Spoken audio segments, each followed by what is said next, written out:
6.5 करोड़ की कीमत का कोयला संयंत्रों तक नहीं पहुंचा है। आपको बता दें, छत्तीसगढ़ की 28 खदानों से कोल परिवहन के लिए रेल मार्ग और कन्वेयर बेल्ट में परिवहन की शर्त रखी गई है। अब सवाल यह है कि क्या इस नुकसान की भरपाई रेलवे करेगा कि नहीं। देखिए टीवी 24 की एक खास रिपोर्ट। 10 महीने में 32,000 टन कोयला पहुंचा कम। 6.5 करोड़ का कोयला हर साल हो रहा गायब। फ्यूल कॉस्ट रिपोर्ट में खुलासा, नुकसान का कारण रेल परिवहन में लापरवाही। कोयला चोरी और ओवरलोडिंग से नुकसान सबसे ज्यादा। अब छत्तीसगढ़ की 28 खदानों से रेल मार्ग से ही कोल परिवहन की अनुमति। क्या नुकसान की भरपाई संभाल पाएगा रेलवे? कई बार देश में ऐसी भी स्थिति बनी जब कोयला संकट के कारण पावर प्लांटों को बंद करने की नौबत आ गई थी। कोयले के संकट के बीच कोयले का जिस तरह नुकसान किया जा रहा है वो भी सवालों के घेरे में है। दरअसल संयंत्रों की मांग के अनुरूप हर महीने खदानों से मालगाड़ियों के माध्यम कोल संकट से निपटने के लिए सरकार कोल परिवहन को पूरी तरह से रेल मार्ग से करने की प्लानिंग कर रही है। जनवरी में ही कोयला मंत्रालय ने 6वें चरण में देश के 11 राज्यों में 141 कोल ब्लॉक्स की नीलामी की। इनमें 28 छत्तीसगढ़ में स्थित हैं।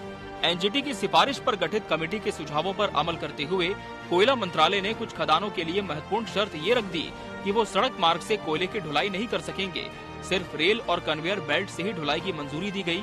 दूसरी तरफ कोल फ्यूल कॉस्ट की रिपोर्ट में संयंत्रों तक कोयला नहीं पहुंच पाने का कारण रेल परिवहन में बरती जा रही लापरवाही को बताया गया है। रेल से कोल परिवहन में हो रहा नुकसान, मैनुअल तरीके से कोयला लोडिंग के दौरान कोयला गिरने की संभावना ज्यादा। मालगाड़ियों में ओवरलोडिंग के कारण कोयला ट्रैक पर गिरता है ज्यादा। मालगाड़ियों से कोयले की चोरी की शिकायतें बढ़ी।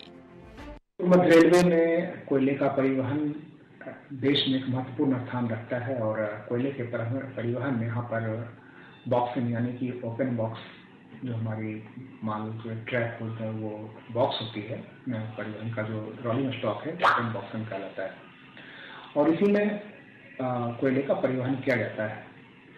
कई बार जब चूंकि यह गर्मी का मौसम है और गर्मी के मौसम में जो कोल डस्ट है वो उड़ते हैं तो उसके लिए लगातार जो है स्प्रिंकलर से उस पर पानी का छिड़काव किया जाता है। किसी में टारपोलिन की व्यवस्था की जाती है और हमारी कोशिश ये रहती है कि कम से कम नुकसान हो, जिससे पर्यावरण को भी कम नुकसान पहुंचे और आसपास के लोगों को भी इससे कम नुकसान पहुंचे। तो लोडिंग उसी हिसाब से की जाती है और उसकी आगे स्प्रिंकलर से व्यवस्थाएं, पानी डालने की व्यवस्थाएं हो या टारपोलिन की व्यवस्था हो, इसी की व्यवस्था की जाती है ताकि लोगों को और पर्यावरण को कम से कम नुकसान पहुंचे। एक तरफ सरकार प्रदूषण को कम करने के लिए सड़क मार्ग से कोल परिवहन को पूरी तरह बंद करने की ठान चुकी है, वहीं दूसरी तरफ फ्यूल कॉस्ट की रिपोर्ट बताती है कि रेल परिवहन के जरिए भी कोयला संयंत्रों तक सुरक्षित नहीं पहुंच पा रहा है। अब ऐसे में सरकार को या तो अपने रेलवे को सर्कुलर जारी कर कोल ट्रांसपोर्टेशन के स्तर को सुधारने के लिए निर्देश देने होंगे ताकि माल ढुलाई सुरक्षित हो और नुकसान को कम किया जा सके, या फिर इसी तरह फ्यूल कॉस्ट की रिपोर्ट को नजरअंदाज कर नुकसान को लगातार झेलते रहना होगा। Bureau report, TV 24 news.